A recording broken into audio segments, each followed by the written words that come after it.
Palakkad lorry പാഞ്ഞുകയറി മരിച്ച 4 കുഞ്ഞുങ്ങൾക്ക് നെഞ്ചുപൊട്ടി വിട നൽകിയിരിക്കുന്നു ജന്മനാട്. ഒന്നിച്ചു പഠിച്ച് ഒന്നിച്ച് സ്കൂളിൽ നിന്ന് മടങ്ങിയ 4 പേർക്കും ഒന്നിച്ച് അന്ത്യനിദ്ര.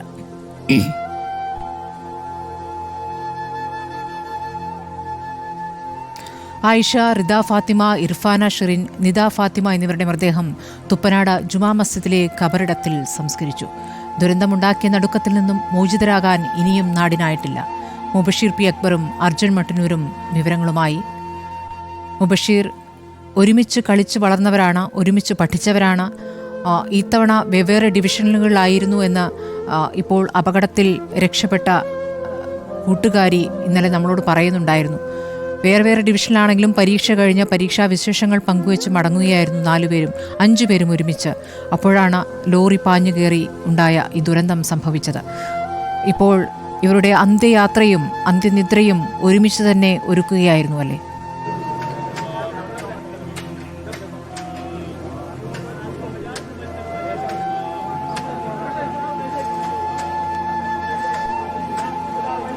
അതുതന്നെയാണ് സ്മൃതി. ഒരു നാടിനെ പൂർണ്ണമായും ഉള്ളലച്ചുകൊണ്ട് തീരാവേദനകൾ ബാക്കിയാക്കിക്കൊണ്ടാണ് 4 പിഞ്ചോമനകൾ യാത്രയായിരിക്കുന്നത്. ഞാനിപ്പോൾ നിൽക്കുന്ന തുപ്പനാട് ജുമാ മസ്ജിദിലെ ഖബർസ്ഥാനിലാണ്. ഖബറടക്ക ചടങ്ങുകൾ ഏറെക്കുറെ പൂർത്തിയായി കഴിഞ്ഞു.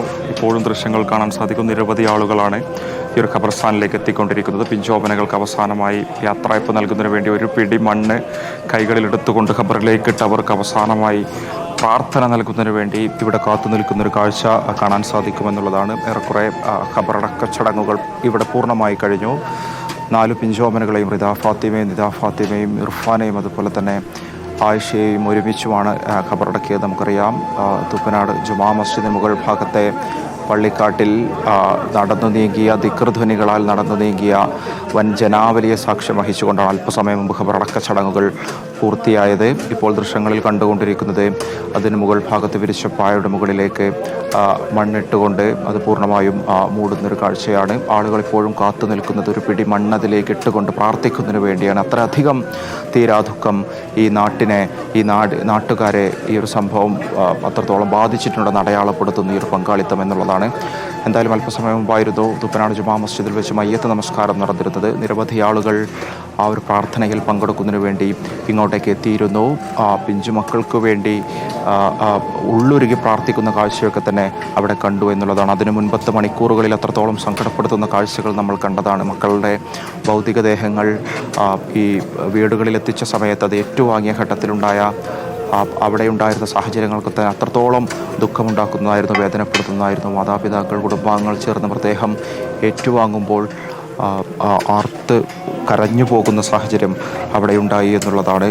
മാതാപിതാക്കളും കുടുംബാംഗങ്ങളും ഒക്കെ തന്നെ ഇപ്പോഴും ആ ഒരു ഷോക്കിൽ തന്നെയാണുള്ളത്. ഇപ്പോഴും ഈ മക്കളോടൊപ്പം കളിച്ച ഉല്ലസിച്ചിരുന്ന കുട്ടികൾക്കൊന്നും തന്നെ അതിൻ്റെ ഒരു ഷോക്കിൽ നിന്ന് മോചിതരാവാൻ കഴിഞ്ഞിട്ടില്ല.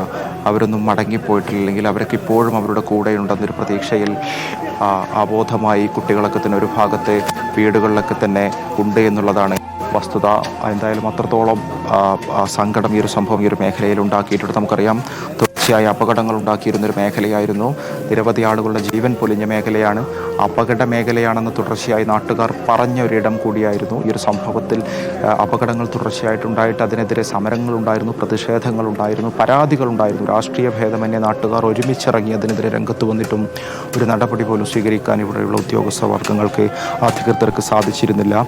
അതിലേറ്റവും അവസാനത്തെ ബലിയാടായി അവരുടെ നാട്ടിലൂടെ കളിച്ചുല്ലസിച്ച് നടന്നിരുന്ന 4, 12, 13 വയസ്സുള്ള പിഞ്ചു മക്കളുടെ ജീവൻ ബലി കൊടുക്കേണ്ടി വന്നു. അതിൻ്റെ ഒരു തീരാദുഃഖം ഇവിടെ തടിച്ചുകൂടിയിട്ടുള്ള നാട്ടുകാരിലുണ്ട്, ആ കുട്ടികളുടെ സഹപാഠികളിലുണ്ട്, ആ കുട്ടികളുടെ വീടുകളോട് ചേർന്ന അയൽവാസികളിലുണ്ട്, അധ്യാപകരുണ്ട്, അനധ്യാപകരിലൊക്കെ തന്നെ ആ ഒരു ദുഃഖം നമുക്ക് കാണാൻ സാധിക്കുമെന്നുള്ളത് രോഷവും ദുഃഖവും അണപൊട്ടുന്നതാണ് ഇന്നലെ മുതൽ കാണുന്നത്. മുബഷീർ.